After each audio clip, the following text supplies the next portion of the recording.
Welcome back. If you're just joining us, we're here with Tony Carbone. We just made a really delicious risotto, and we have some left over, and we're gonna make some arancini. So let's get started. Okay, arancini, in Italian it means little oranges, so that's why we're gonna make these little round rice balls, and they're fantastic. It's really great because you can do it one of two ways, and one of two ways is you can go to a restaurant, eat some risotto, and if you have some left over, you bring it home, let it sit overnight and get cold, and then you can make arancini, or you can make your own risotto as we just did, and you can let it sit in the fridge till the next morning to get cold. This way it's just not this soppy mess. Or if you want to do it more quickly than that, you can lay it out on a tray like this with some parchment paper, lay it out into a thin layer, allow it to cool because, you know, it'll be more separated, and that's kind of self-explanatory. But this is cool. It's like you go out to eat, you come back, it's like, oh, what are you doing? Oh, I'm making arancini. Oh, he's making arancini. You know, it's just like nobody has to know you ate it at the restaurant. So I have some chilled risotto here. We have some mozzarella cheese. You can use fontina cheese. You can use provolone. I mean, whatever your favorite cheese is, use it. If you want some peas, throw some peas in there. God bless. We have egg yolk here.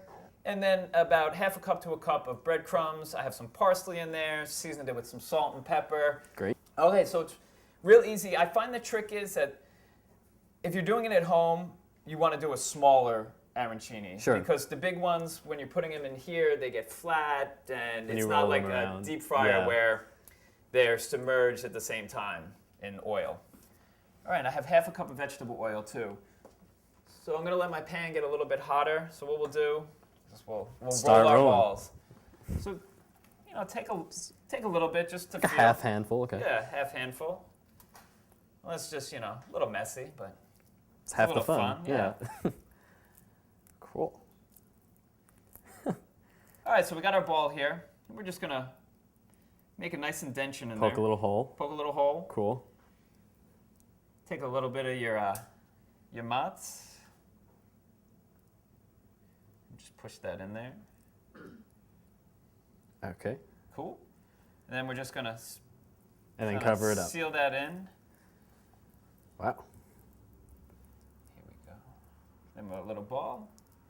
Got it going there? Yours is way better than mine, but This is a lot of practice. I mean, if this was, you know, kindergarten, I failed all these shapes and cutting and stuff like that. So I'm sure my kindergarten teacher would be happy I came a long way.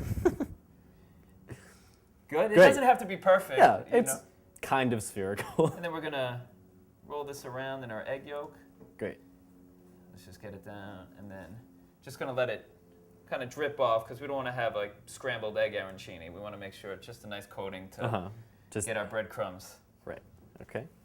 And as you do that, I'm just gonna do the half a cup of oil and put it in our pot here, or a pan. Having fun with that? I love it. This is a dish I was made to make. There you go. Well, you just want to make that perfect circle. Yeah. And then we're just gonna roll it around. Wow. Very simple to make. Very simple. Very fun. And it's different. It's, you know, you have the risotto in there, but then you get that gooey goodness in the center with that cheese. So Cool. Well, mine's more of a cube now, but I'm fine with it. that's all right. We're not grading on shape, we're grading on flavor. Yeah. So we have our leftover risotto all rolled up. We took it, rolled into the ball, pressed it in, little mozzarella, some egg to coat, and breadcrumbs. Half a cup of oil over a nice medium to high heat. Get the oil nice and hot. If you have a Candy thermometer, again, probably like the Dutch oven, not just hanging around your dorm room. You want to get it to about 375, but you can tell when the oil's hot. Your hand over it, good to go. So let's just start out Great. with a couple, you know. Yeah. You want to grab one of those? Sure. Just going to place it in here. There we go. It's so satisfying when you place something to get fried in oil. And you get that nice little The sizzle sizzle, going. yeah. Down around the edges. That heat's going to go right through that risotto and melt that cheese in the middle, and it's going to be some good stuff. You want to be a little gentle because we want to try and keep the shape of that ball. Oh, wow. And it's Yeah, look at always that. Already good. fine, yeah. Yeah, almost looks like meatballs. Yeah.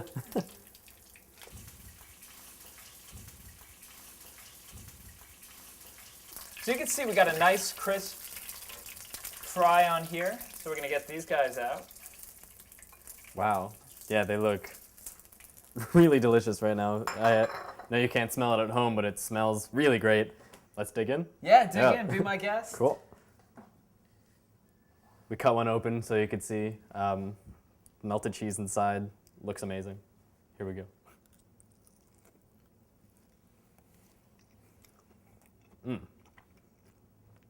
I might be biased because I love anything fried, but this is really delicious. It's crunchy on the outside, chewy on the inside. You can taste the cheese. You can taste the mozzarella. This is really delicious. Yeah, you extend your risotto to a second meal. Yeah.